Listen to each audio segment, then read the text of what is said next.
Hello and welcome back to another thrilling episode of Run Till You're Done. The previous guest was Nikki, as you'll see here. I don't know which side she's on. Good feedback that I got. Some of the highlights for me were she knows to talk a lot. And another one was it felt like she was interviewing you, not the other way around. So that's what we're going to do. She's going to interview me. I've just done a race. I've know that I've not introduced myself to this podcast, so over to Nikki. Thanks for letting me come on and ask the questions on your behalf. Where a lot of us are interested in your running journey. As we discussed previously, you have been a guest on a previous podcast on Young Hearts Run Free, but you also said quite a few people still don't listen to that podcast as well. So it's good to get your background on your own podcast. It's nice. Yeah, no problem with me. It's if anybody wants to ask a question, on you go. So definitely, we will get started on where you usually start and who are you and how did you get into running? Well, my name's Mike. I stay just north Aberdeen, a small, just outside a small former fishing village called Colliston. I live on the coast. You can't see from my background at the moment, but I'm about 50 meters from the coast. So if you leave anything outside, it rusts. Even plastic. People say that plastic doesn't rust. Yeah, it does here. You just haven't tried it yet. I've been running for my first run, and I document everything. My first run was middle of August 2009, 15 years ago. First ultra was maybe a year later, maybe under a year later, I think, 2010. So started off doing 10K in Inverness. The Inverness 10K had said that they were doing a corporate event, so there was a team from my work going. Somebody said, "Do you want to go along?" Oh, why not? Go along and join them. And never run before, but it got me into it. I used to do hill walking, but not running. And when we're up in the hills, you think, "Look at those crazy buggers running past you," and now look at me. Yeah, so did the 10K. When I finished the 10K, the marathon was on the same day, and a friend from work said, "Oh, I'm doing Edinburgh Marathon in 6 months' time. Fancy joining me?" And why not? Did it, and it was a hot day. It was I don't know what happened. I collapsed over the finish line and said, "I am never running again," as you do. I can't remember what date that was. Must have been, yeah, I don't know what date it was, but that led, I think it was in the pub actually after that race, talking to George Reed, and he convinced me he's a way to start doing a new race in Aberdeen, where I was staying at the time, called the D33, and it's Aberdeen to Banchory, so 16.5 miles, turn around, and if you have to phone your mum and tell her you're quitting, you get on the bus and go home, and or you go back to Aberdeen. So 33 miles, simple. It was a no fuss event. None of your big crowds in Edinburgh Marathon. It was the basics. I think it was £19 to enter. That was my kind of race. So and that was set up to be part of SUMS, the Scottish Ultramarathon series, which went on. Its purpose was to make ultramarathon running a thing in Scotland, and it served its purpose. So it disbanded after a while. I think I won won the championship in 2014, I think it was. Came second a few times, but some people thought it was unfair. Some people thought it was, yeah, you had to do a certain amount of races, score a certain amount of points. It was encouraging people. At the time, people said, oh, you shouldn't do more than 2 marathons a year. I think one year I did 9 ultras or something like that. So it's each to their own. It depends what you try to get out of it. Some of the runs that I did during that time, I was doing them as training runs. So does that count? I wasn't pushing my body, but yeah. And there's a lot of discussion as to whether you should use events as training runs. I've done that myself this year. Was my big goal for the Devil. Run the Blades 50k was the last long run for me.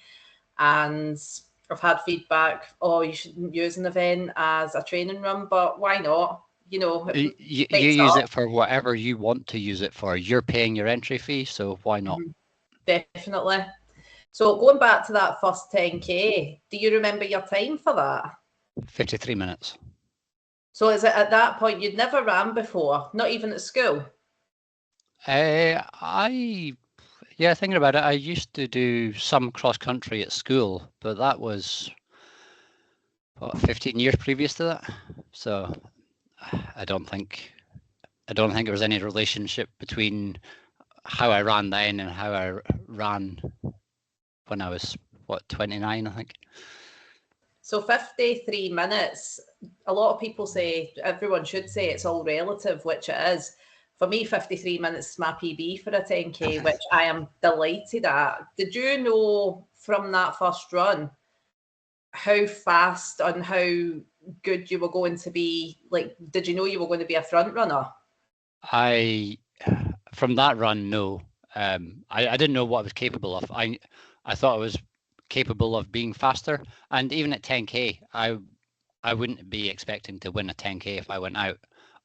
I don't know if I trained specifically for that type of race, but I don't say that I enjoy it. I prefer going out on a long run, even if it's slower. So do what you enjoy. And was that 10k a road race? Yes, it was probably net downhill, completely tarmac. So when do you prefer trails to tar? Oh, every time. Yeah, it's if there's a choice, it would be trail every time. And was that spawned from D33, or was there another event, or was that just training that spurred you on for the trails? Probably from training. D33 is probably 80 to 90% tarmac. It does go on to trails in some of it, but it's flat. It's hard compressed grit, if anything. No, I much prefer being out in the hills, like just enjoying. Land Rover tracks would be a good thing. Rocks and any hills. So people that know the two of us that are listening and or watching the podcast know that you and I are very, very different runners. You are at the front, you're in it to win it. I go to try and finish it, you know, party at the back and hoping to progress a bit further. But because everybody, we say the ultra running world is small circles, and you start to find out who are the front runners, and when you see the names on the list on Entry Central and places like that, oh, such and such buddy's doing it, oh, they are going to win, you know, and there's chatter. Do you feel internal and external pressure when people perceive, if I saw your name on a list of an event that we were doing together, I would expect you to be definitely top 5, if not top 3. I know that the external pressure's there, but honestly, it doesn't affect me because there's been times there's been external pressure. I think once when I was doing the fling, the Scottish Athletics, I think it was possibly Adrian that had written up an article about who's going to be in the top whatever, and my name is mentioned. I brushed it off because what he didn't know was I was running with a friend and we finished in about 14 hours. Yeah. So it's I run my own race, but when I do, yes, I feel that I put on internal pressure onto myself, and I think that can be a good thing. The race that I just did, that I'll talk about later, I had myself psyched up to win that race. There was nothing going to stop me. I was going to either win or do the best that I was capable of. And a lot of races, that's how. If I think I've got a chance of winning, that's the sort of pressure that I'll put on myself to try and win. Maybe not as extreme as this time, but that sort of pressure. Yeah. We do see you on Strava. We've not so long made Strava friends, and you do put the hours in to your training. Is that your own plans, or do you have a coach? Not got a coach. Never have. Nearest thing I've got is running club, but I use that more as a social running thing. And intervals. I probably wouldn't do intervals if I didn't have the running club there to do it. But yeah, it's to socialize with other runners, basically. In terms of coaching, I've had a nutrition coach, probably, I can't remember how long ago it was, probably 12 years ago. And they taught me certain things, but I think that they were learning themselves. They hadn't, they were good at getting people to lose weight or to get bodybuilders into shape. They hadn't dealt with runners before, so they were learning what I was doing as well as the other way around. And to be honest, now I think I know more than they taught me then, if that makes sense. Yeah, definitely. Are you a coach yourself at all? I've got a qualification, Scottish, what is it, the Jog, I think it's the Jog Scotland, Scottish Athletics leader in running fitness. I'm qualified in that, but to me, that qualifies me to take a running session. That, in my opinion, that doesn't qualify you to coach somebody. No. So that I can take sessions at the running club, but I don't know though. I'm saying no. I would disagree with that to a point, because you've been running, as you say, 15 years. I wouldn't say so that. Much experience. Yeah, I wouldn't say that I couldn't coach somebody. I'm not qualified to coach somebody. Yeah. Do you need to be? I don't know, but I'm qualified to coach myself, and that's all I do. Yeah, definitely. So with that, you coach yourself. How you're a dad? Yep. How old is your wee girl? She is 6.5. She'll tell you. So still very young. You've got a wife. And you've got a job full time? Yes. How do you fit all your family commitments, working full time, and your training all into life, basically?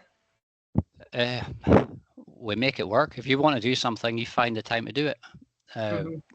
With Flora, 6-year-old, we take it 2 nights on, 2 nights off. So bath and bedtime, I do 2 nights. Wife does 2 nights. So we take it turnabout. If I want to do something, I put it in our calendars that we can both we both work at the same place, so we can share calendars. We can see what each other has to do. We use it for our personal calendar as well. So if we want to do something, we put it in the calendar and block it out. Whoever gets there first gets to do it. Try not to get in each other's way. Try and make it work. Sometimes it doesn't. There's where we live, babysitters are thin on the ground. I don't think there's been one night that Flora's been away from either of us, and she's 6.5. So yeah, it just works. Yeah. So basically, be organised is the key. I guess so. Yeah. With the calendar, that's a really good idea. That's something to consider for myself for the future. That was actually more of a personal question for me. Yeah. How do you fit it in? The way I'm intending to fit mine in is I'm more of a morning person. So I'll go out for a run in the morning. As you say, where you live, I don't know if that would work for you because you're in total darkness. I'm lucky I'm in Glasgow and have the streets and everything for light. When is your preference for training? Are you a morning runner or are you an evening runner? I finish work at 4 o'clock, get straight out the door. Usually, but I'll quite happily run at any time. I've got head torches that are. I've run through the Alps with the head torch that I've got. If it can do that, then it can do the nature reserve that's next to my house. And that's a boost for the head torches because since the last podcast, I've actually had a few people say to me, "Oh, I'm going to try the LED lenses," and off of your recommendation. So that was a good tip. That was some Yeah, of the feedback I got from the last one. good. So, I've got 4 of them, so that's as much as I can say. so fueling, you spoke about having a nutrition coach in the past. Do you have the same fueling as back then? Have you changed a lot of things? And for your races, do you adapt your fueling? Say, for instance, if you were to go out and do 10K half marathon as opposed to a multi-day event, how does your fueling differ?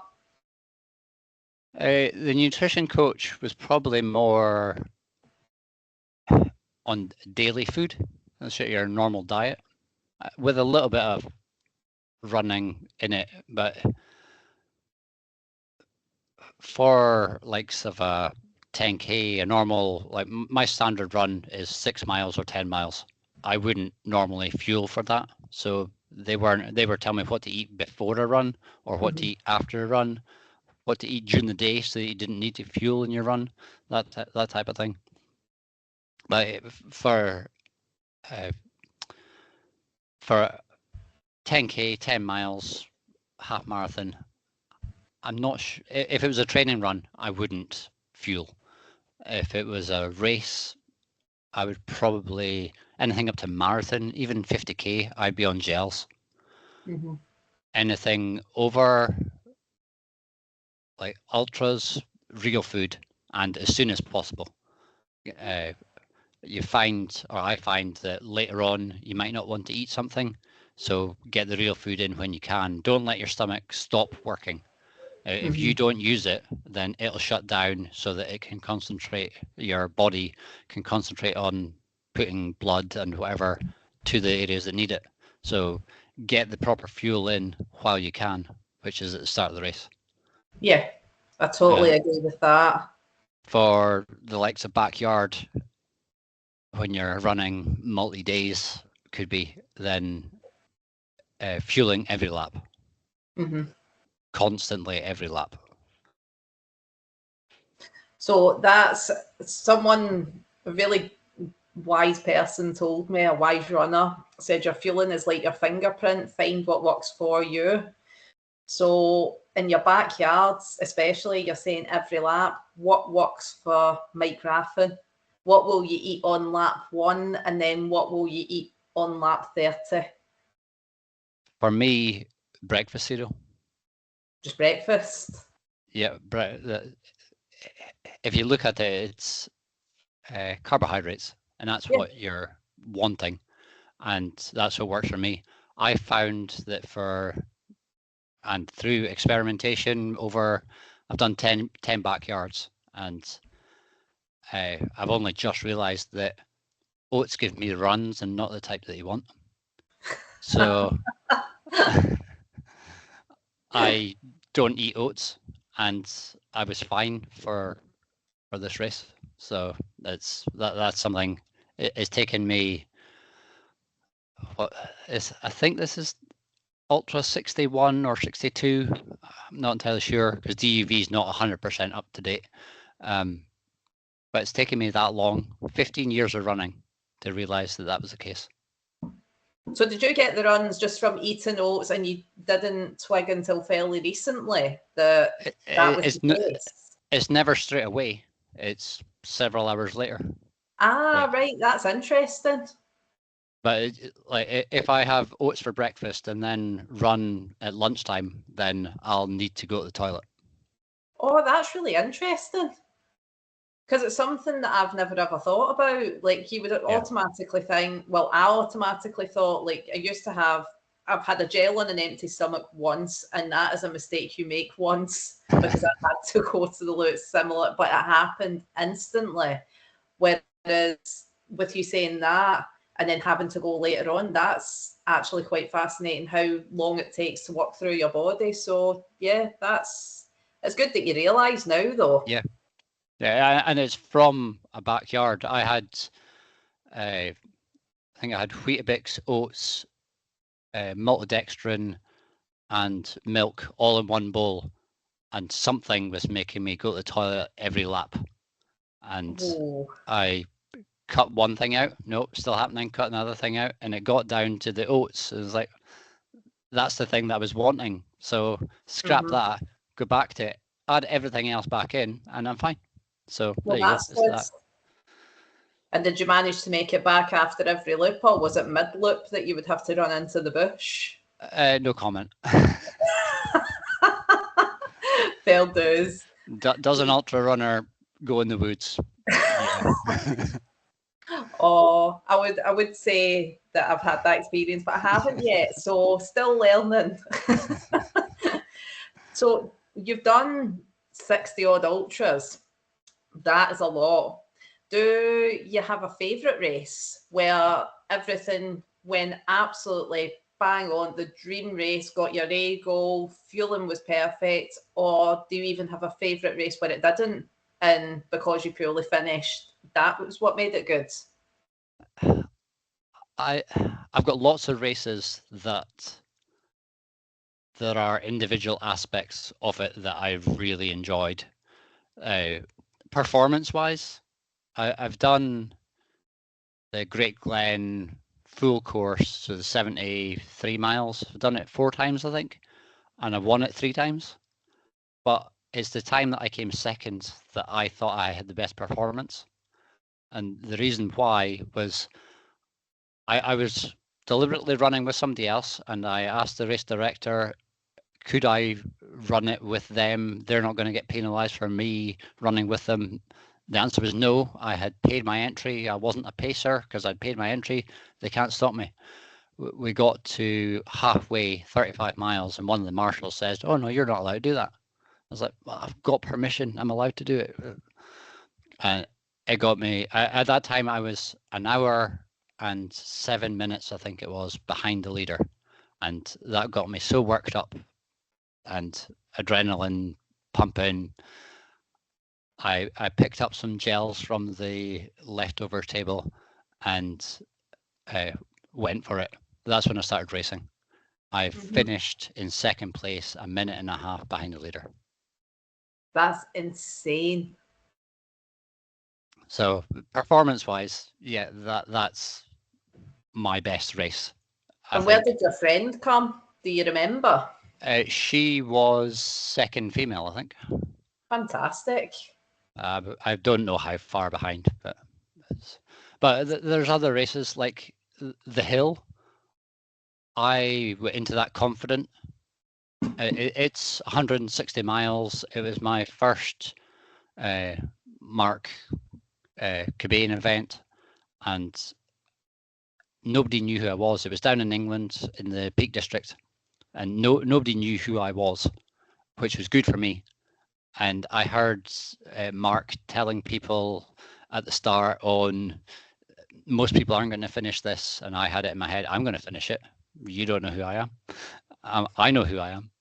And I did the first, it was 55 reps of a hill, 160 miles in total. And I did the first one, first 5K in like 21 minutes. And people were saying, oh no, he's going too fast. He doesn't know what he's doing. a day later, yeah, they weren't saying that anymore. So. And was it at that event that you met Mark Cobain, your first Yeah, one? yeah, that was my first one. Yeah. And what did he say when you done it? I think he was, although he puts out the persona of he wants his races to be hard, he is happy that people finish them. Yeah. He is happy that people do something hard that he has put on. Yeah. Because his event sounds absolutely disgusting. They can be. I say that now, and watch me in 3 years' time. I'll go, oh yeah, I can run through that 200, because I suppose this is where it all starts, isn't it? You start with a 10k and you go, oh, I just go a bit further, and if you're into it, and then before Yeah, you know it, you're signing up, going up and down Wales with no checkpoints, or it's a single checkpoint. yeah. His race, Lon Las Crimieux, I think it's the Red Line Wales is what it's called. It's a cycle route, and I think there's about 50 miles of tarmac and 200 miles of road. Checkpoints every 50 miles and water drops every 25 miles. But you are allowed to go into shops. Right. So Because everybody has that access. Yes. Yeah. Because that was one thing I did actually ask a few friends about the fling I've signed up for next year. The honesty box at the bottom of Ben Lomond, are you allowed to buy for it, or is that classed as additional support? And people have said, no, you can buy from it because it's accessible to everyone. So it's no one's getting any further advantage. Yeah, I think the rules must have changed because the last time I had involvement with the fling, I was crewing for Rob Sinclair when he set the course record, and I was allowed to meet him at certain checkpoints, not every checkpoint, but certain checkpoints, and I was allowed to give him the fuel. But that wasn't in between checkpoints, so the honesty box is in between, so I don't know how it counts. Yeah, I'm not sure. I think the rules for the fling now are there's absolutely no support allowed on the course. But as you say, I don't know if that includes at checkpoints or what have you, because they've changed the rules this year that we're now allowed to use poles. Yes, I saw that. Which I'm a little bit like, you know what? I kind of want to try it without if I can. You don't Because need to use I it. didn't need it for the devil. Well, Yeah. I would have benefited from it, but I'm of the mindset I've done it now. So I'm actually glad that they've came round to that, because there was an urban myth that you're not allowed to use poles in Scotland, and put it to bed. That has never been a rule. Sums, which I mentioned earlier, the Scottish Ultra Marathon Series, they had a rule that you weren't allowed to use poles in any of the races that were part of Sums. That's where it came from. But anybody that wasn't part of Sums, the race director was allowed to choose. Scottish Athletics never set that rule. Oh, really? It was Sums, Scottish Athletics. Ian Beattie was chairman of Scottish Athletics at one point. He's now race director of the West Highland Way, and I think he's the chairman of British Athletics now. Right. He has stated that has never been a Scottish Athletics rule. So people need to stop spreading that rumor, because it's never been true. Sums. Put that to bed. So, Yeah. are all the other events, say for instance, like the Cataran and Great Glen, are you allowed polls on those events? It is up to the race director. Check the rules. It is up to them. It's not enforced by Scottish Athletics. Many race directors will still say, no, you're not allowed. So check with the race director. That's fair enough. And definitely you should be reading your brief anyway before, just from a safety point of view and times and things like that. Yeah, if you look at the Moray Way Ultras, they've been allowing polls for a number of years. Yeah. Ever since it moved over to Kyle being the race director, they've allowed it. So. And the Dava Way is quite soon, I think, as well. November, isn't it? I'm not sure. I've only ever done the relay race, the 100-mile relay, which is in the middle of summer. So back to your running. You ran from 2009, is that correct? Yes. And then you mentioned after your marathon, you collapsed and said you were never running again. Moving on from that time, in 2018, you were having trouble breathing and decided to go to the doctor. And there was a little bit of a decrease in the activity when I was looking through your DUV last night. So, what happened in that period of time? I've got a hill outside my house, and whenever I was running up it, I was getting slower. And I run a lot with Rob Sinclair, previous guest, West Highland Way record holder. On a flat, I could keep up with him. Doing 6-minute miles would be chatting away. Not a problem. As soon as we got to a hill, I'd be walking, and he would leave me for dust. And I didn't like it. I had to do something about it, and it wasn't fitness. It was something else. So went to the doctor. First doctor said I had a cold. I was like, well, this has been going on for 6 to 8 weeks now. No. I went to another doctor, and they said, okay, we'll send you to ear, nose, and throat and cardiology. We don't know what it is. We'll send you to both of them, see which comes up first. Ear, nose, and throat, you wait a year before you get an appointment with them. Cardiology was 6 months.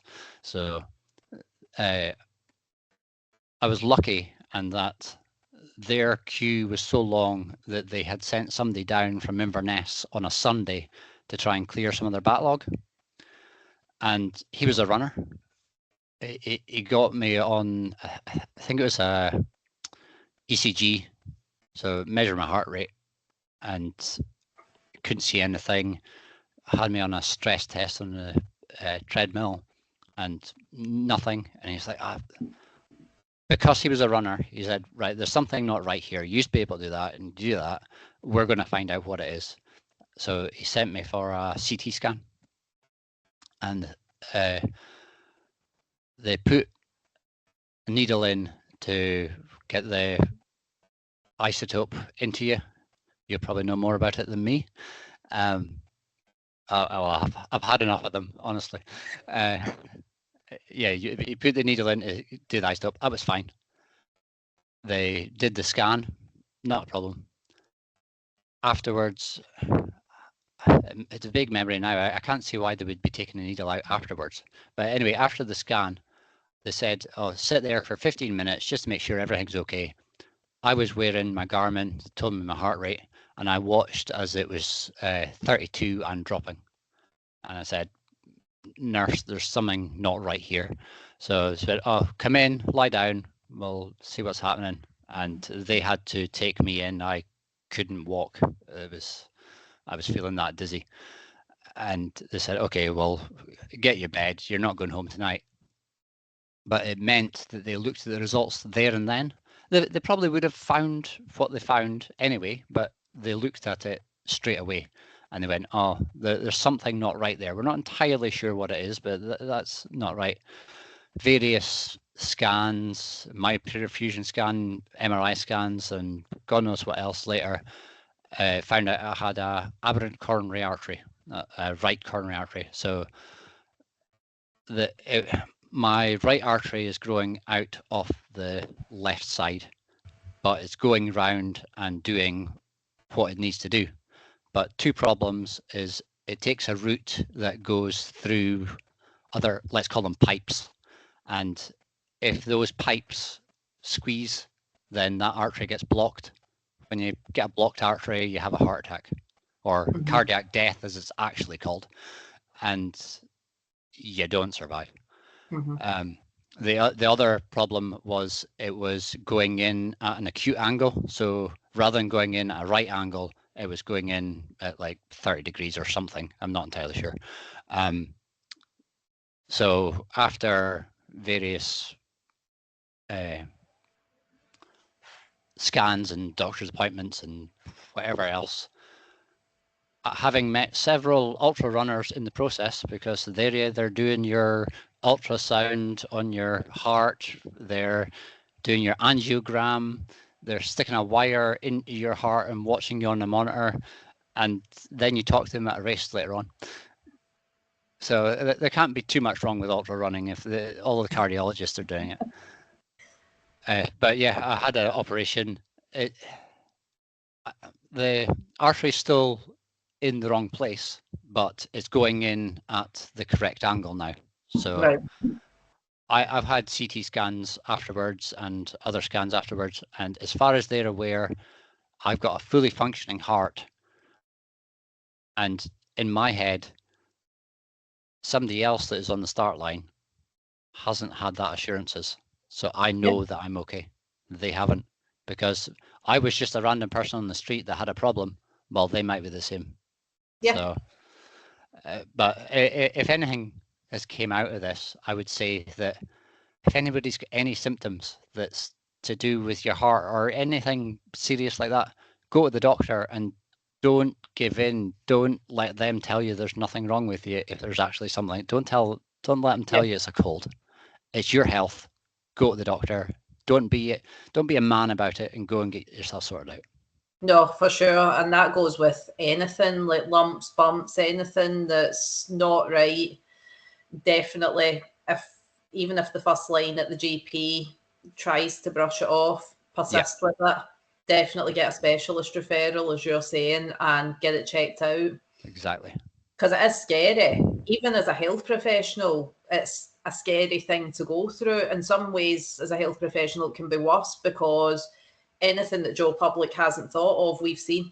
Yeah. And, so from time of diagnosis to your operation, what was the time frame roughly for that?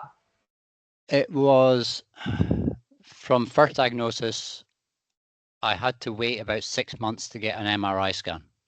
Right. And from the point MRI scan, it was probably another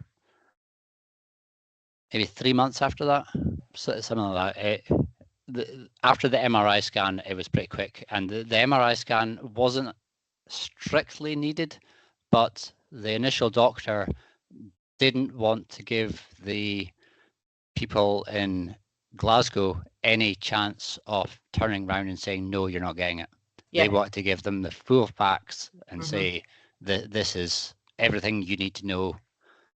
So I think if I wasn't doing what I was doing, the sort of running, they might have said, oh, well, just don't run and you'll be fine. That leads on to what I was getting at with the time scale for the 9 months. So you knowing that you've got this thing going on in your heart and you're waiting on your MRI scan, you're waiting on your operation, what then happens with the running and the fitness? Were you scared to go out in case it was just bang, that's it, it's done? Or could you still do gentle exercise? I got told to take it easy. Taking it easy meant that I started the tunnel. I got to, it's advertised at a 200-mile race. It's actually 214 because each length is ever so slightly more than a mile. So over 200 lengths, it's 214 miles. I got to halfway and my wife and daughter were going to the zoo, and they were there to pick me up at the end. And I thought, this is pretty boring. So I'm going to go to the zoo instead. And that was my first ever DNF. My only ever DNF, if you don't count backyards. So it was, I put it down to more of a psychological thing. Yeah.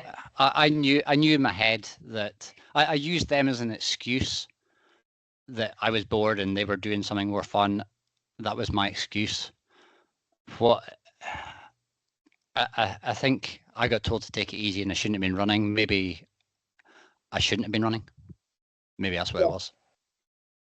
But it's quite handy to have, as you say, you have ultra runners as doctors, healthcare professionals, those people to give you advice. And that ties in with as well, like, you know your own body. But is there any advice that you could give any people out there that are maybe going through something not quite so similar, but maybe they've had some sort of diagnosis where it's completely flipped the world upside down? Because I know for myself, I'm very, very fortunate, touch wood, I'm healthy as far as I know, that I run for my mental health. That is absolutely number one for me, like going out for a run. And if I was told that I couldn't, or I'd had to scale it back, I would really struggle with that. So do you have any advice for anyone out there having been through that yourself? In terms of running or general fitness, the fitter you are, the more likely you are to recover from it. Mm-hmm. So the best chance, like you may never need an operation like I did. I had to get my chest opened up, and my heart was, somebody held my heart in their hand. I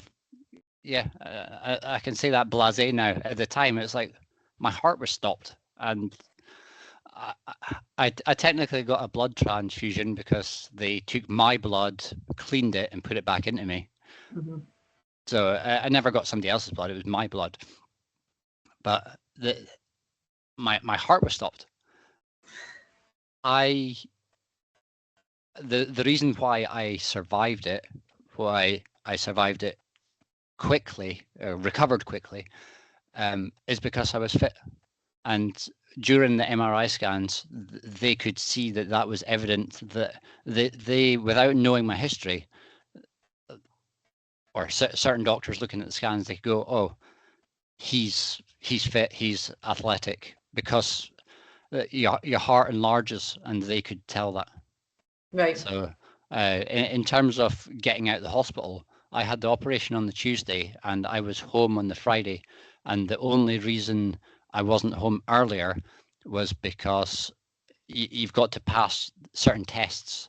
You've got to, I went through high dependency and all the different levels of wards, different levels of care.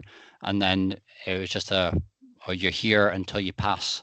You had to walk around the ward twice or something like that. I got bored and I was walking around it every 5 minutes. Running around the hospital. Kind of, yes. I had a remote heart rate monitor, and one of the nurses, I was standing chatting to somebody, and one of the nurses came running down the corridor because they thought I was having a heart attack, and I was standing there chatting, and I didn't know what was going on. So I don't know what was wrong with the measurement, but as far as I was concerned, my heart rate was fine. Mm-hmm. Having my watch now tells me my heart rate, and I haven't had it probably in the last year or so, but I did have a few times heart rate just randomly spikes, mm-hmm. and then within 2 minutes it disappears. So right. Is that what happened in the hospital? I don't know, but no doctor's ever been able to tell me that there's anything off that. So do you have a heart rate monitor like round for your chest when you're out running, or do you just go off the wrist-based one? Just the wrist-based one, because I find that a chest-based one increases my heart rate. Right. So it's giving me a false reading. People mm-hmm. say that the wrist-based one isn't that accurate. Well, either is the chest-based one if it's messing up with the reading. Yeah.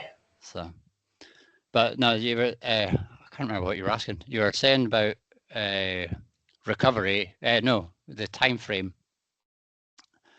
The reason why I thought the tunnel was psychological was because 6 days later I did a different 100-mile race. Mm-hmm. So physically, I knew that I was capable of it. So, and you asked something else. I can't remember what it was. Just advice for anyone that's going through something similar, from diagnosis to getting an op or what have you. And you said about being fitter, and the more fit you are, be as fit as possible, and don't let anybody tell you that there's nothing wrong with you when there actually is. And the last part of like this question on this topic, are you beating Rob Sinclair up hills now? He's had a baby less than a year ago, so he never gets out anymore. So yes, you are. So this is a public outcry, Rob, if you're listening, which I hope you are. Let's get a date set. I think he'll still beat me, no problem at all. But yes, we should run more. Definitely. So, what was your first event after having your huge heart operation?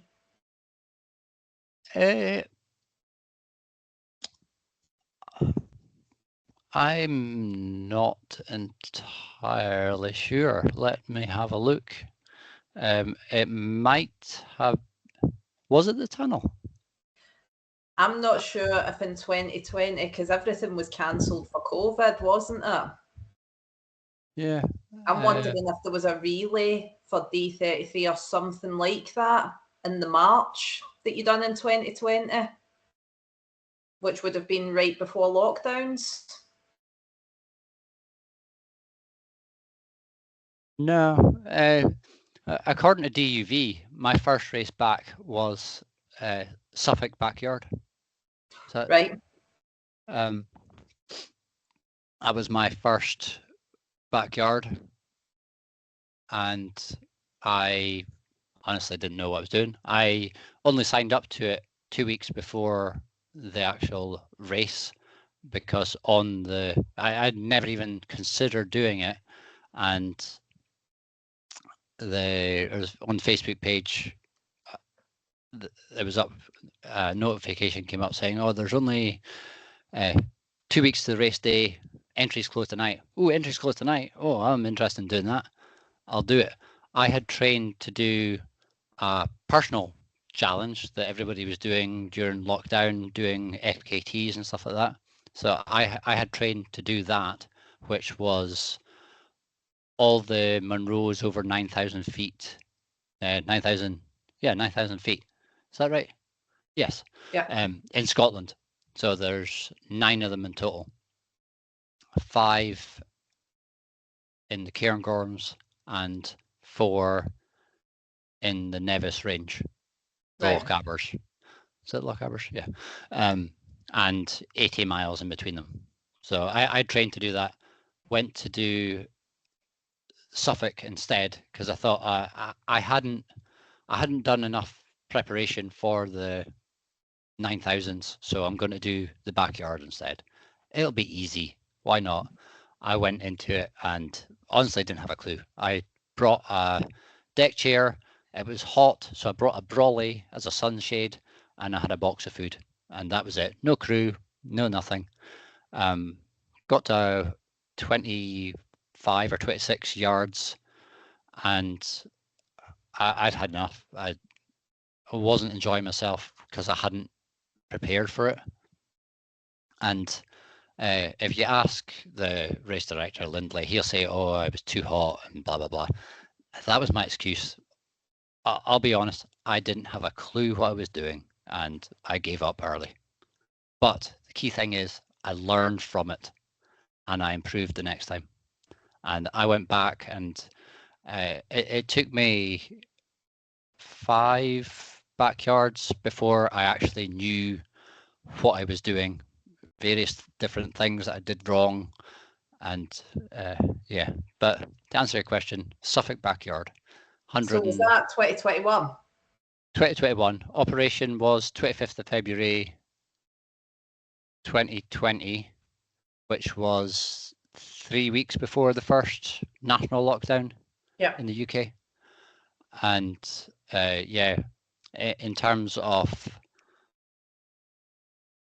operation was on the Tuesday, 25th, and got out on the Friday.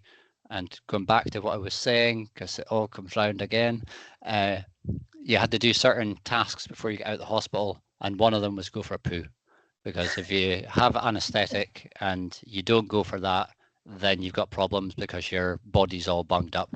So I was on cocktails of laxatives because they wanted to allow me to go home as much as I wanted to go home.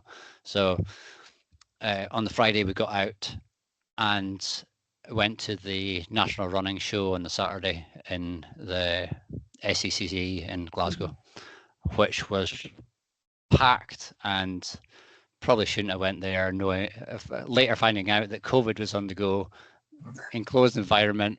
I was vulnerable, immune system was shot to yeah, shouldn't have been there. It's a good tester for it. Yeah. And it's a shame you didn't know about your oats back then. That might have helped you get out of day early. Yeah, maybe. But the weird thing is that I went to see a friend, Tim, who owns Chia Charge, and his main business is flapjacks, which are oats. And it's like the one thing that I can't eat. So, but he makes other stuff. Jelly chews, really like them. Get on with them. They've not got oats in them, but they've got other chia seeds and stuff in them. So, well, if you've got any leftover flapjacks, send them my way. I will eat anything. So you say the Suffolk backyard. You seen it had one day left before you could sign up to it, and you signed up to it. How did you find it? And did you know about the backyard concept at all before? no, You hadn't heard of it. Like, I think I'd heard of it, but I didn't know about it. I didn't know how to run it. I didn't know what I was doing. I was, I must have heard about it, but I knew the race director Lindley because he was the medic of some of Mark Cobain's events, and right. I think it was because he had posted it on Facebook. That was the only reason I heard about it. Right. And then it leads on to what we're going to speak about for the duration of the interview. So, on learning that I've been allowed to interview you, I've asked a couple of people if they have any questions for you. Funnily enough, it's people that are interested in backyard ultras. So my first question is from Ross Beveridge, who is on Team Scotland. They've just recently won Cowshed, so well done to them. He would like to know, and he must know what you do for a job. How many backyard-related spreadsheets do you have on file? Well, first of all, I've ran for Scotland 5 times, I think. I've never won it. I didn't run this year, and they won it. I must be a bad omen or something. I was going to say that's because Ross was in the team.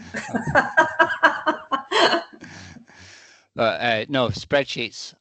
I've got a spreadsheet for every year that I've done backyards, but each of them have got a different tab for each race, each nutrition, each the start list, and various things. I think this year's one's got about 14 tabs in the one spreadsheet, and then there's a different spreadsheet, or it's actually a Word document for the nutrition plan and the instructions for any crew that I've got.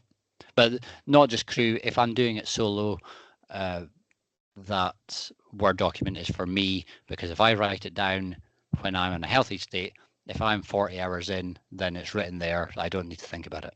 Yeah. And do you fill that out? This is a question from me. This is a side question. Do you fill that out like in a pad or something like that when you go back to the tent, or do you have your computer with you and jot down like how you're feeling? I've got it printed out, and things like paracetamol, I tick it so that if I have paracetamol at 10 o'clock, I know not to take it for 4 hours. Yeah. So a tick box, I know not 4 hours after that, then it's okay. But that's all pre-planned as to what you're having. I don't plan when I'm having like paracetamol. I'll tick it when I do have it, so that it might be me, and it might be like this time I would tick it at say 10 o'clock. Yeah. If Annette came back, she could look at the same clipboard and see, okay, you're not allowed it until then, but only give it to me when I ask for it. So you've got a sheet that's printed out and you guys tick things off, and yeah. And on that same clipboard, that's what I was meaning. Do you fill out after each lap, oh, I'm feeling great, this is working, or I'm feeling rubbish, or do you have a feelings chart? There's one column for food, and that is what I'm going to eat that time, and I try to stick to that as much as possible. It usually gets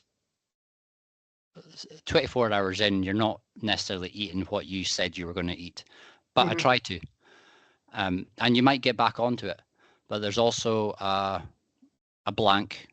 So if I feel like, I don't know, my knee started hurting, I might write that down so that I can say, or I was sick.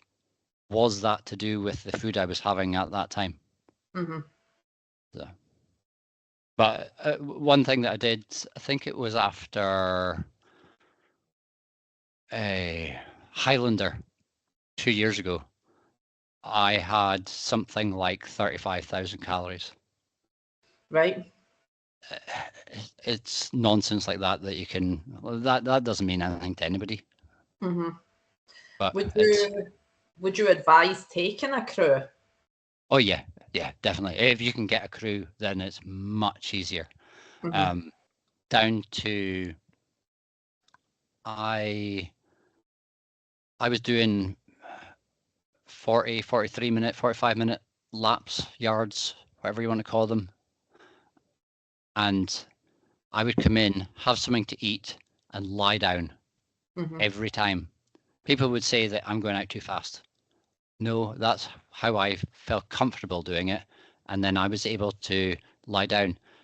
If I was on my own, then I'm too paranoid to sleep. Even if I've got my alarm set, my phone sitting next to my ear, alarm set with 2 minutes to go, and I know that I can hear the whistle as well. I'm too paranoid. Yeah. But at least I'm lying down, and to me, lying down is better than not lying down. Yeah. But if you've got a crew, they're responsible for waking you up, and the paranoia just disappears, and you can get 10 minutes sleep. Yeah. And it makes so much difference. So we've got another listener question.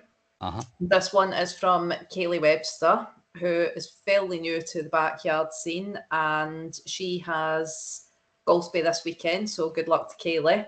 Good luck. What her question is for you is, how do you figure out a pace that suits a certain backyard ultra course, and do you have any walking strategies? What works for you? First of all, good luck to Fiona as well, who's gone up to Golspie, and everybody else. Good luck to Nikki and Ian, who's previous guests. Golspie, I did it last year. Yes. It was cold, so prepare for it to be cold. But for Golspie, I was running it at 9-minute miles. I looked at the Strava map beforehand and knew where the hills were, significant hills. And first half mile, I think it is completely flat, and then you're on a gradual hill. Different times in the race, depending on when it was, I would run halfway up the hill and then walk the rest.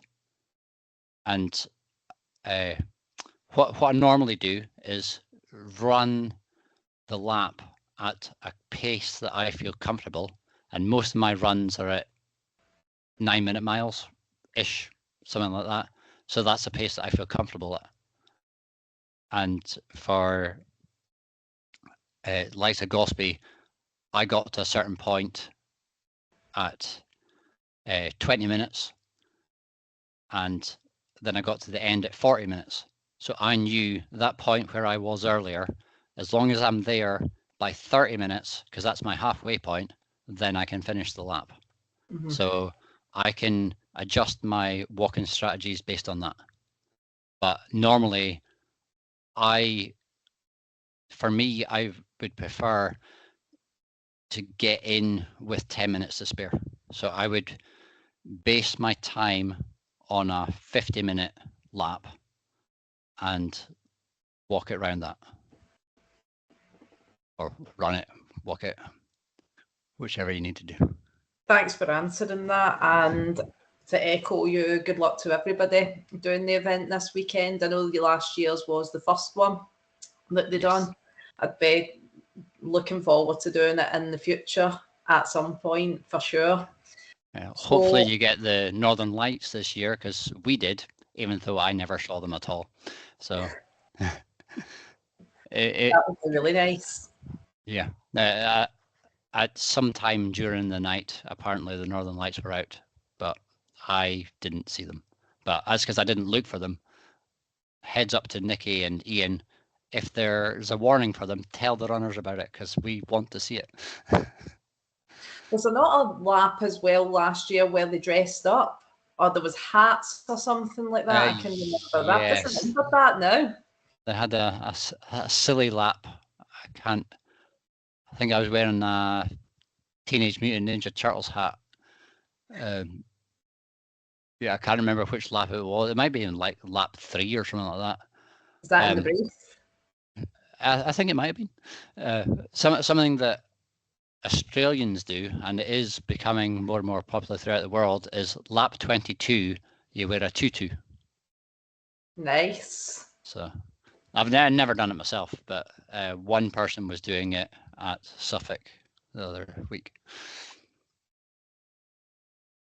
Brilliant. So you're talking about Suffolk. That leads us on really nicely to the event that you spoke about at the start of the interview. So backyards, I'm very, very new. I've never done one. And I didn't realise that until you were down at the weekend.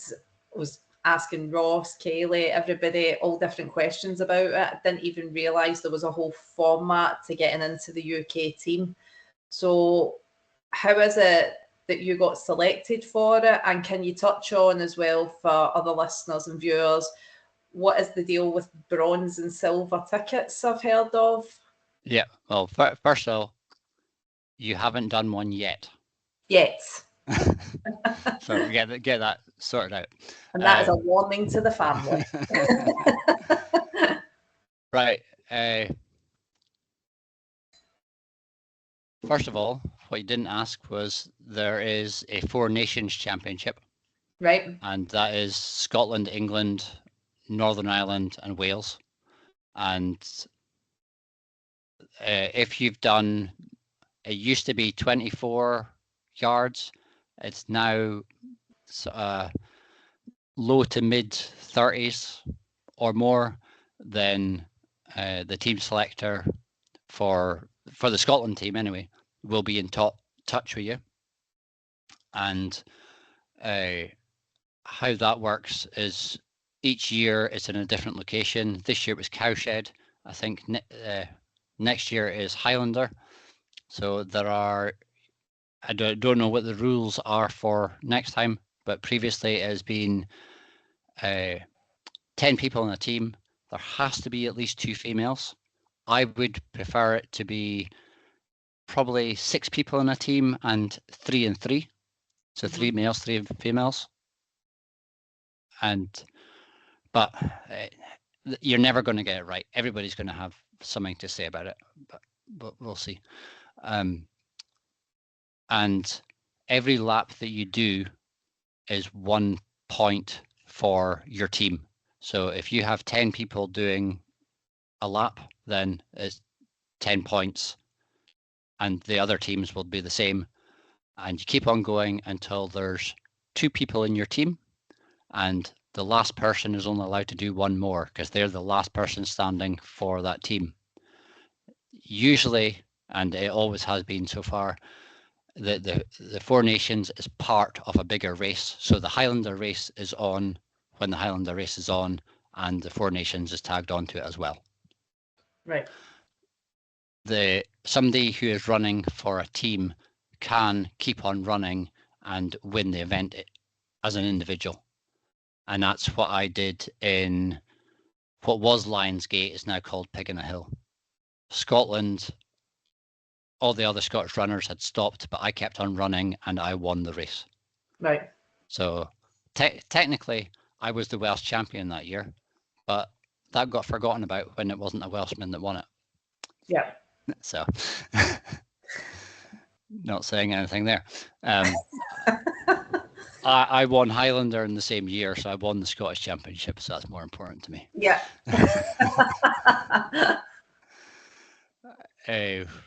Right, moving on. So that sorts out The Four Nations. Four Nations. This year, I did a bronze event. A bronze event, usually, I'm not sure bronze events actually mean anything. Usually, if you win a bronze event and they are picked by somebody who is a faceless person in America somewhere who says, you applied for it, you can be a bronze event. Sometimes a bronze event gets you a place in a silver ticket event. It's not a guarantee, it's just sometimes that happens. So the likes of Highlander might have got you a free place into Rasselbock or something like that. It's not a guarantee. Rasselbock was a silver ticket event. So this last year, Rasselbock, Highlander, Piggin Hill and Suffolk were all silver ticket events. Right. And a silver ticket is a guaranteed spot on a UK team. Right.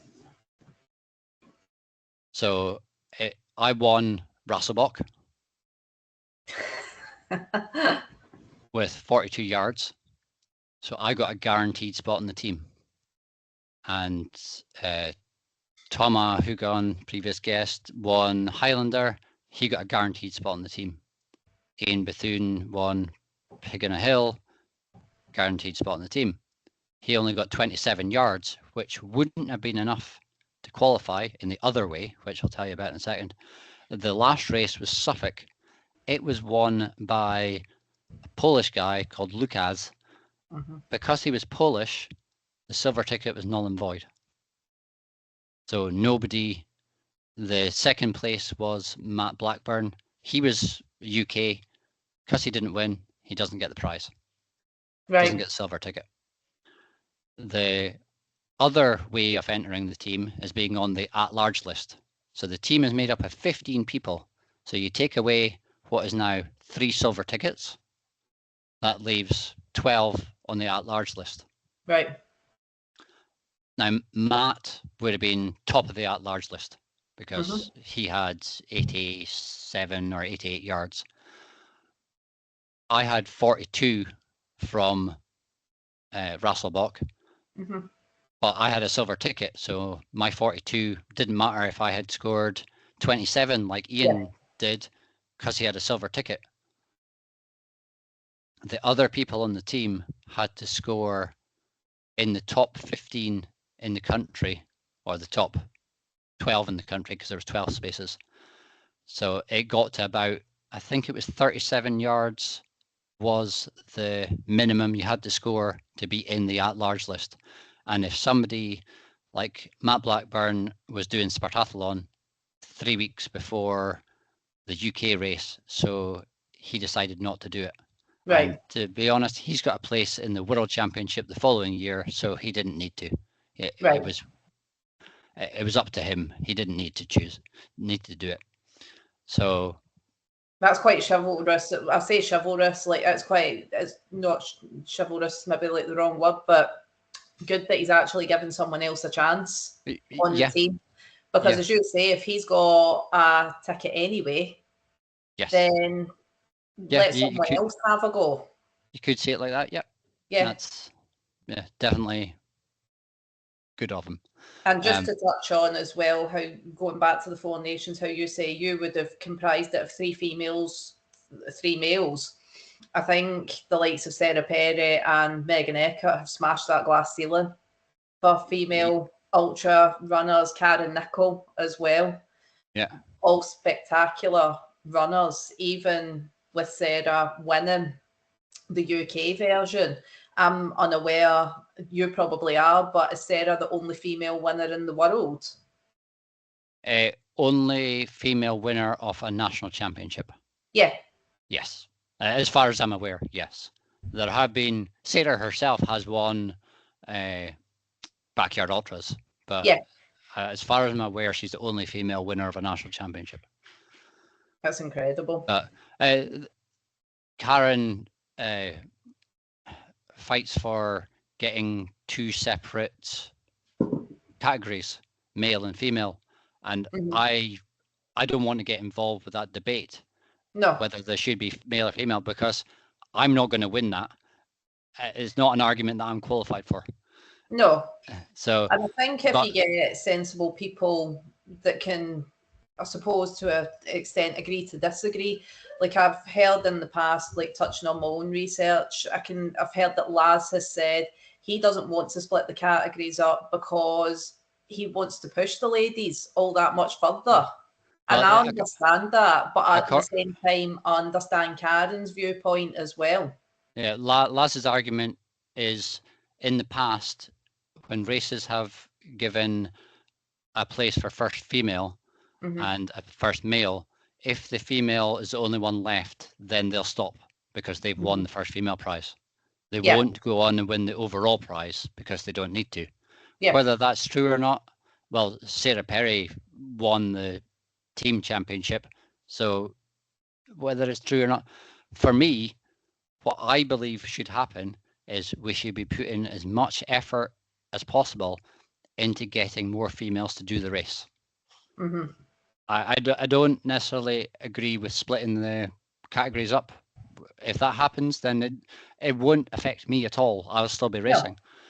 Yeah. But I think getting people to do the races is the main thing. Yeah, for sure. Definitely. So going back to the UK team, the selections happened. Did you know each other beforehand? You and the other 14 people, did you know of the people even through social media, in person? How did that work out as a team? I knew of pretty much all of them. I didn't know them personally. I knew Sarah Perry from previous races. I knew Ian and Julie Bethune, the only married couple in the World Championship, I believe. Karen Nicol, I've known her through various races throughout the years. I'm sure I'm missing somebody else, but the others, I didn't know most of them. Like Richard Thompson, he was at Rasselbach. I don't think we ever talked during the race, so I knew of him, but I didn't know that. We were getting closer and closer to the race, and we hadn't talked other than there's various Facebook groups, but you don't chat. So I took it upon myself and I set up a WhatsApp group just for the basics of where are people staying the night before, what cheap hotels can you get. I booked mine, so I told them where I had booked. 3 or 4 others booked the same hotel because it was cheaper than most places down at that part of the country. Yeah. So, but in terms of the team, it was a UK team, but we were all competing to get a ticket to Bigs. So the bronze might get you into a silver. The silver gets you into the UK team. If you win the UK team, you get a gold and you go to Bigs, and Bigs is the World Championship in Tennessee next year. Yeah. So that's your gold ticket. As far as probably 90% of the event, we were all just in a race against the 14 other people in the team. I'm not convinced that. I think if you were in America, Australia, or Belgium, maybe a few other teams going for the top places, you worked as a team. Yeah. I can't say it for most countries, but I think most people were just looking to win the ticket to Bigs. And that's what I was doing anyway. So most people were just being more individual rather than working together as a team, you would say, like even throughout the other countries. Because when, as I say, I'm very new to all of this. So the weekend that you were all away there and I was watching, and the Belgians just kept on going and going and got to the point where I looked at my phone and there was 3 of them still in it. And I just glanced, oh, there's 3 in it, it's not done. And then I got told later on, no, they're all done. They all finished together. Oh, right, that makes more sense. Like they seem to all work together as a team. Do you think that had, say for instance, the UK, if you'd have came more together as a team, do you feel that one, you might have got more yards, and two, do you think you would have all pushed each other on that little bit further? I think for me personally, I don't think I would have got more yards for different reasons. Mm-hmm. But I think as a team, we probably. It's difficult because I don't know how you would work together as a team. Do you all run together? And I think that's what Belgium were doing up to a point. I'm not entirely sure. I don't know what else you can do. I stopped the race what I considered early. I was disappointed in myself when I stopped after 32 yards due to injury. Yeah. And Ian and Karen and John Stocker, they all asked me, is there anything that they can do? And kudos to them. There wasn't anything they could do, but at least they asked. Yeah. And it's probably more than I would have done. So I would like to think that I would help somebody else, but would I? I don't know. That's somebody else out of the race, because in all honesty, it was a race. So yeah, but it should have been a team. So yeah, what was it? A race or a team? I don't know. I think if we had the likes of, say, the Four Nations Championship, where you've got England against Scotland, there's more sort of team rivalry there. So you work together as a team. yeah, Because you're not necessarily like, England will obviously think that they are winning. Usually in football, they are going out to win. Scotland are just there to take part and beat England. So is that so? If we were a Scottish team in the event, would we get better because of that? I think we probably would. Whether that's what needs to happen or not, I don't know. Whether it ever will happen, I don't know. You say the guys asked you, is there anything that they could have done? And you say there, that's probably more than what I would have done. Going forward, having been on the other side of that, has that changed your attitude for backyards in the future, going forward now? Are you more likely to help someone that's maybe got their head down, or? Yes, it depends when it is. If it's at the start line, yes, definitely. And it is something that I do at the moment. I try and get them to keep going. Back at Russellbach earlier in the year, when Sarah said she was stopping, I tried to say, no, don't. But she'd already, she wasn't stopping due to injury. She was stopping because she had to go to work. Yeah. So there was nothing that I could have done. There was no convincing her, but I did try. So at that sort of time, yes. But during the lap, I can't remember who it was that said that, do you want us to run with you, but you need to keep up because we need to also finish. It's like, no, you go away and do your thing. I'm okay. You running with me is not going to make me any faster. So you go and you do you. It's fine. But I was grateful for the offer, but there wasn't anything that they could do. No, if you're injured, you're injured. Yeah. And one of my questions that will lead on nicely to that is, how did you know that that was injury and not in your head? It might have been in my head. I'm not 100%, but I did 4 laps, and at the time it was this sort of quad muscle just above my right knee on the left hand side. It was getting sorer and sorer every lap that I did, and I got it taped up. I took painkillers. I did various things, and it was getting sorer and sorer every lap. It got to a point that I was feeling sick.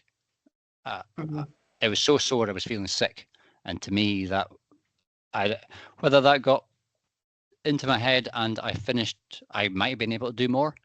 But if I did do more, would I have been worse off now? Yeah. I need to keep telling myself that I did 32 yards. Mm-hmm. That was 130 something miles. Most races that would win.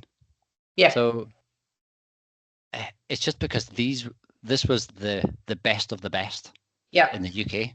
So I shouldn't be ashamed of what I did, but Not at all.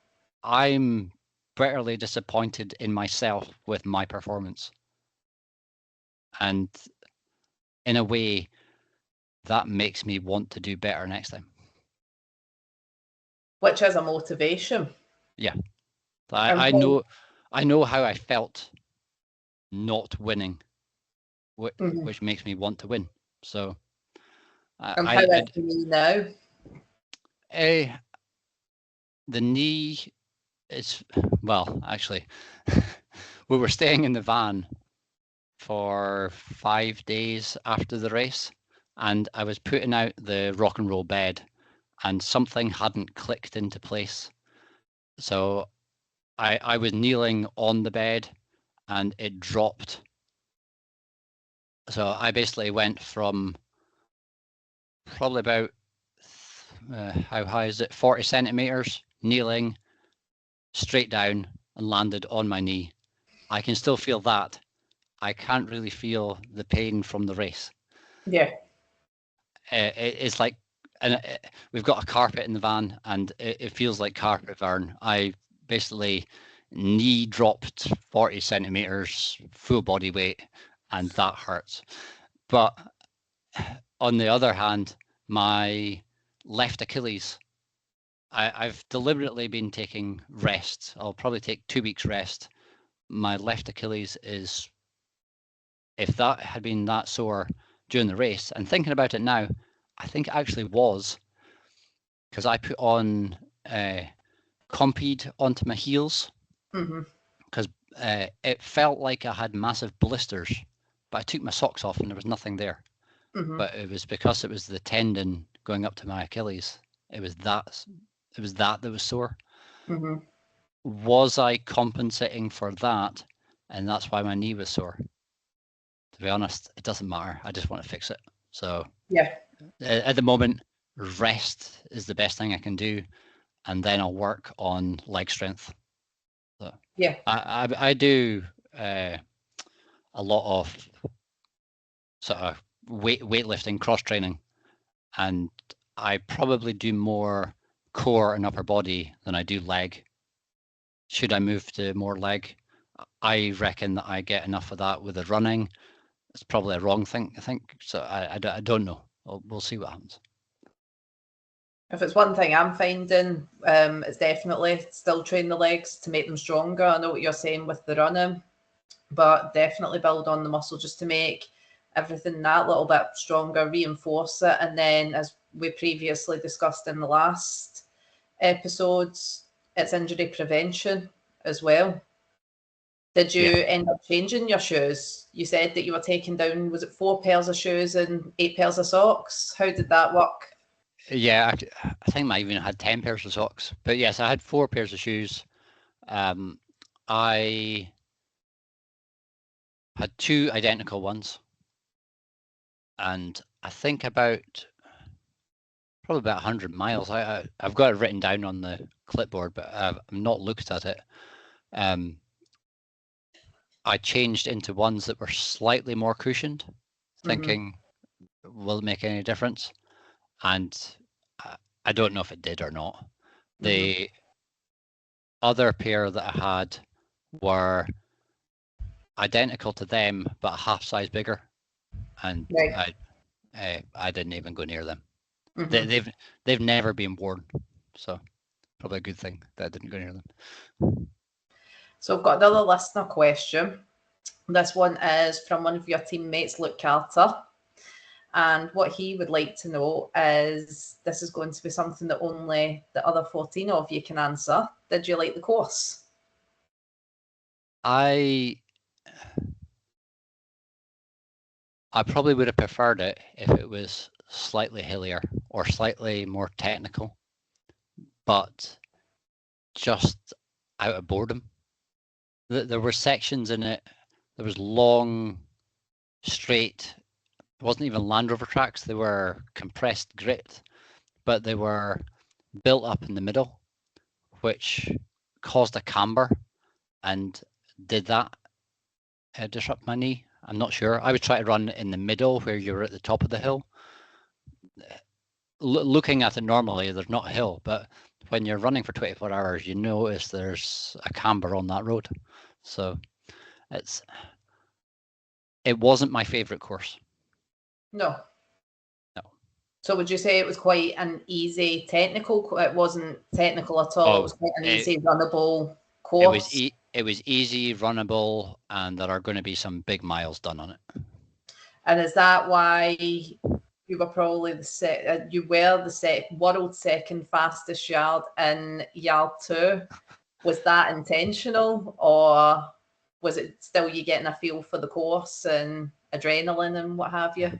I was told that fact, but I'm not sure how much to believe of it, because some of the countries, their spreadsheets weren't updating quick enough. Right. So when I was told, it might have been that somebody else's spreadsheet hadn't uploaded their time yet. But anyway, I thought, I think it was something like 39 minutes with my fastest lap, and for an early lap, that was fine. I felt I had 20 minutes to lie down, and that was the key thing. I was eating and lying down every single lap that I had time to do it. So. And were Annette and Flora with you the whole time? Were they sleeping in the tent or the van, or? They were sleeping in the van, which was about 200 meters away. But they weren't there the whole time. You can't ask a 6-year-old to crew for you, because they get bored. They won't. They were there, and I was grateful for what they gave me, but they weren't there the whole time. Some of the time they went horse riding, and then after I finished, and because you're in a tent, other people can hear, Flora started crying, and I heard this. Like, why are you crying, Flora? Well, why, you don't need to be sad for me. And I thought Daddy was going to be running for another day. I was like, oh, it's all right, you don't need to be sad. It was like, no, it means that I can't get swimming anymore. You know what? See, like the next day, I was going to text you. I heard Flora crying. Is it because she was sad, or was it just being a mum? I'm like that. The Wayne is shattered. It was like 9:30, 10 o'clock at night. She was shattered. I kind of thought that as well. I thought, oh, poor wee lamb, she must be absolutely floored after her dad's ran for all that time. It is exhausting, but it was nice to see it, like hear her and see her on the live feed. Even I'd say, I was absolutely hooked on it. Hardly anything got done in my house on Saturday, because it was like trying to fit 40 minutes in of housework, and it is amazing what you can get done in those 40 minutes, because nothing happens when you're all away. That's it. And it's just looking at the clock, and you're like, oh, right, it's 4:00. And then one of the yards where you came back, Flora was waiting for you. And you're like, oh, when I text you saying, when you've run X number of yards and you're an awesome ultra runner, but then bang, you're reminded you're a parent. I crossed the line and she gave me a big hug, but her height meant she just hugged my legs. So I had to walk with her hanging off my legs. As much as you can't expect somebody of that age to be crewing for you, she absolutely loved it. She just, the environment there, she loved being there. So, and it wasn't just you that I think she was speaking to. Even I heard Karen saying hello to her. And I don't know if I'd heard her say, "Have you looked after my dolly?" or something like that. Had Karen gave her a doll or something? Out of nowhere, before the start of the race, Karen said, "Oh, can you look after this for me?" So she was looking after our little doll. I don't know why Karen had it with her, whether it was her lucky mascot or whatever. So yeah, Flora had somebody to look after, not just me. It was nice though that she was, getting involved that way as well. As we say, it's like the team collective, you're all racing individually, but at the same time, even to the point, and it's not just backyard ultras, ultra running in general, and I've heard that more on the West Highland Way, the crews come together. Yeah. That's the thing. If anybody had needed it, then I would have been there to help them. After I'd finished, I would have easily crewed for them, but everybody had somebody. I know the next day after I had a very cold sleep in my tent, I left Annette to go to the van with Flora, and I slept in the tent, but I didn't take a sleeping bag. I had my dry robe, and that was it. I was freezing. Somebody gave me a sleeping bag, but it was still, I wasn't warm. The next day, Toma was having bad thoughts, and I had a word with him, but he had crew, so that was all I could do, was sort of talk to him and leave them to do their job. Yeah. So how long did you stay for once you'd finished? When did you leave the event? We finished on the Sunday night, and it was Monday lunchtime-ish that we left. Yeah, because we went to the cafe at lunchtime on the Monday. Got a hotel nearby for that night just so we can get a shower, and then we went and stayed in a campsite in the van halfway up the road for 4 days on the way up the road. And did Flora get swimming? The campsite was deliberately chosen that it had a swimming pool, so she got every day we were there. Oh, that was good then. And that would have helped your knee as well. Yeah. If they had a sauna or a hot tub, it would have been fine, but no, it was just a basic swimming pool. Oh, fantastic. So do you have anything planned in the calendar moving forward? Running wise, no. I was deliberately keeping everything blank. There's Rasselbach next year. I've got a place in that. Because I won it, I've got a place. Do I want to go back to Suffolk again? And I think the at-large list for bigs, because there's two ways to qualify for bigs. You can either win your team championship, or there's 25 spaces on the at-large list. So the 25 next best, or maybe best, because Sarah won it in 59 yards, but Matt has got a place as well with his 87, 88. So if you're up in the 80s, then you can go to bigs. Do I do Suffolk and try and get that? I'll see how my Achilles is. Hopefully. I haven't looked up whether they've announced the silver ticket events for, I think it's bronze events this year and silver tickets next year. So would I do that? But the other thing, I've got, I'm a member of the local rowing club. We row offshore skiffs, and we are in the World Championship next summer. So do I concentrate on that? I don't know. So you've got an open diary for now? For now, I've got absolutely nothing planned. I'm going to a stag night on Saturday, and it's probably the first time that I've had alcohol in 6 months. I think it's the second time in a year. So that'll be interesting then. Yeah, the stag night consists of park run in the morning and various things through the day, and I might get to lunchtime and then I'll be home again. Because we're coming towards the end of the interview. I do have 2 more questions left that I've not quite worked out where to slip them in. So these are kind of anomaly questions. The first one is one of mine.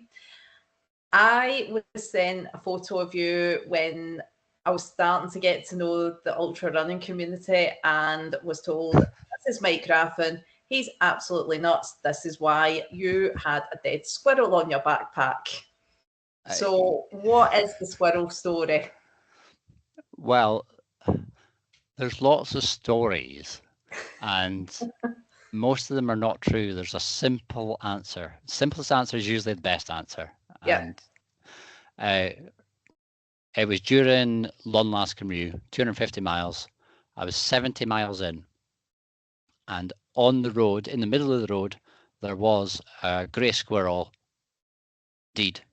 It had been, I think it had hit the side of a car, a tire, or something like that. It was not alive. One of the stories that I've heard is it was alive and I caught it with my bare hands and I killed it. No, it wasn't. It was dead. I just ran 70 miles. I wasn't capable of catching a squirrel with my bare hands. But I knew that it hadn't been there long because it was in the middle of the road. It would have been squished. So it was fresh. I've never tasted squirrel before, so I went and picked it up. I've got the theory that if an animal has lived its best life, it's in the wild, and somebody else has killed it, the best thing that I can do is, sort of, as you were, honor its life by giving it purpose and feeding me. So some people won't agree with it. Some people, vegans, you shouldn't. That's my thoughts, and you're entitled to your own. So on you go. I put the squirrel on my backpack, strapped it in as you would your poles, and carried it for the next 180 miles.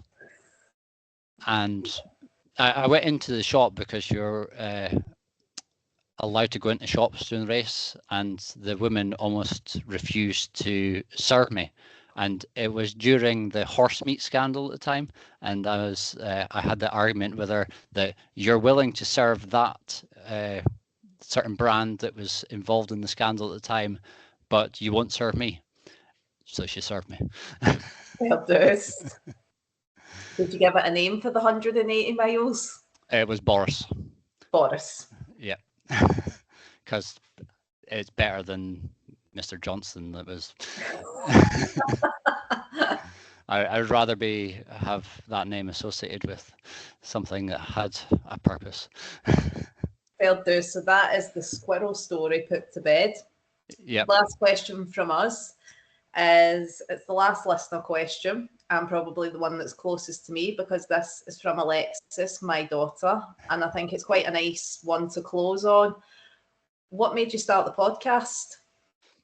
Well, I started because I hate asking people to do stuff for me. I don't feel comfortable starting conversations. I would quite happily talk to people if they talk to me. I just don't feel comfortable. It's a thing that I want to get over. I want to, and this podcast was pushing my boundaries. It was sort of forcing me to have this conversation. We wouldn't be talking now if it didn't happen. Yeah. So that's it. It's basically to push me to places that I wouldn't probably do without it. Well, I think you're doing a really good job of it. And as you say, I wouldn't have known about it until meeting you. I think it was John Cassidy you interviewed, because they mentioned it on Young Hearts that John had been on the podcast. Okay. And that's what then led me, because at the time it was only on YouTube. So I did actively go onto YouTube to see John's interview, because it was after an event, was it not? I can't remember. We were sitting in the back of my van outside St Johnstone Football Club, but I can't remember what the event was.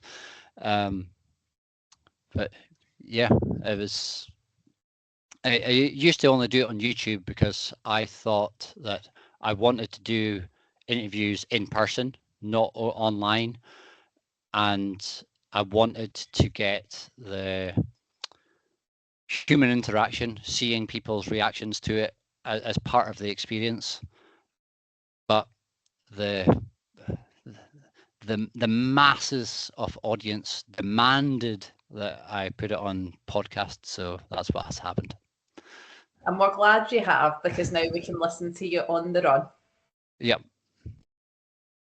So thank you for letting me interview you. It's been really, really interesting. As you said at the start, anyone that knows me knows that I could talk for hours. And So we have been as well, which I have no complaints about it. It's thank you for doing it. it'll be good for someone's long run. So if you've managed to get to the end, I hope that you're smashing it. I hope you've taken on your fuel. If you've not, eat something right now and keep on drinking your electrolytes, as Sally McRae would say. Right. Thank you and goodbye. Thank you.